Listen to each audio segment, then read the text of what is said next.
Dans cette quatrième étape, nous allons utiliser les capteurs d'accélération de la carte microbit pour bouger des objets. Je vérifie bien que mes deux box sont en physics box et avec une masse de moins 1 kg. Donc la première, c'est bon. Voyons la deuxième maintenant, cette physics. Donc là, il faut bien mettre en mode box, sinon les mouvements sont impossibles. Il y a indiqué une masse d'1 kg, sinon la masse est infinie. Ok, c'est bon. Je sélectionne la première boîte. Ensuite, je vais créer un outil mathématique qu'on appelle un opérateur. Je lui indique une valeur de 100. Non, pas 41, mais 100.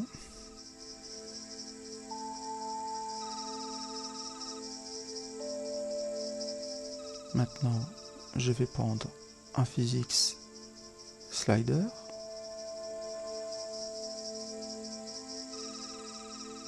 Il va s'appliquer sur le premier cube. Ok.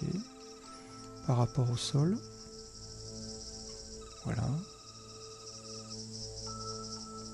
En fonction de la direction X. Donc je mets 1 et je mets 0 sur les Y. Je vais lui indiquer une distance limite de plus ou moins 1 mètre.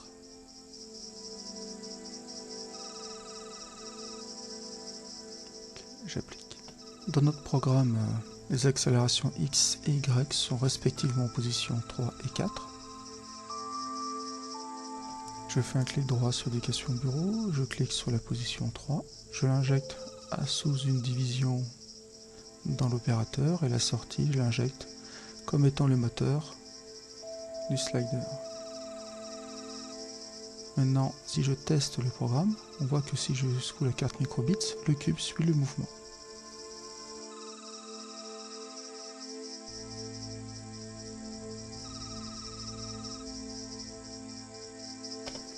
Je fais un CTRL-C, CTRL-V pour récupérer mon slider, que je vais modifier pour qu'il soit compatible avec le cube numéro 2.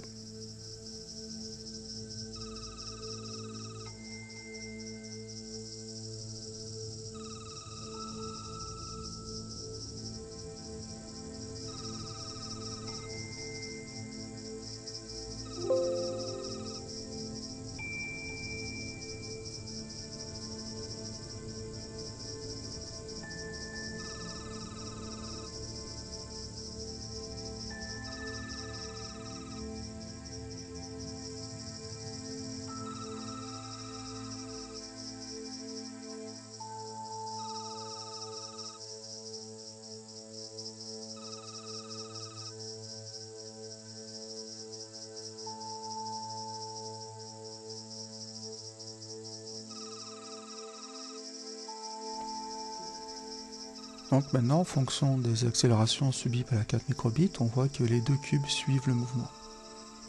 Et que les deux premiers cubes, eux, continuent à s'orienter en fonction des angles.